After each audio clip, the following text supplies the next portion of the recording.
মানুষকে আবেগ দেখা কি লাভ? মানুষ আপনার চোখের পানির মর্ম বুঝবে? মানুষ কি মানুষের চোখের পানির মর্ম বোঝে? আপনার পিতা যদি মারা যায় আমার কাছে এসে দোয়া চান কান্নাকাটি করে, আমি দোয়া করতে পারবো কিন্তু আমি কিন্তু আপনার ফিলিংসটা বুঝতে পারবো না।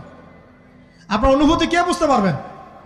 আল্লাহ পাক আপনার ঘাড়ের রগের চেয়েও কাছে আছেন। সুবহানাল্লাহ, সুবহানাল্লাহ। আল্লাহ পাক ঘাড়ের রগের চেয়ে কাছে আছে।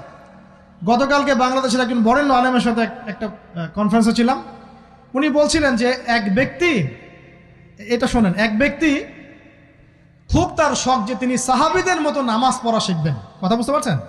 সাহাবীদের মতো নামাজ শিখবেন। তো একজন বরেণ্য আলেমের কাছে এসেছেন, এসে বলছেন যে আমাকে সাহাবীদের মতো নামাজ শিখিয়ে দেন।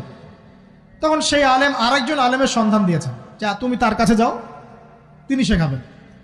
তো সেই ব্যক্তি একটু অবাক হয়েছেন, কারণ যাকে প্রশ্ন করেছিলেন তিনি অনেক বড় মুহাদ্দিস, আর যার কাছে পাঠানো হচ্ছে তিনি অত বড় মুহাদ্দিস নন, কিন্তু আবেদ, আমল করেন।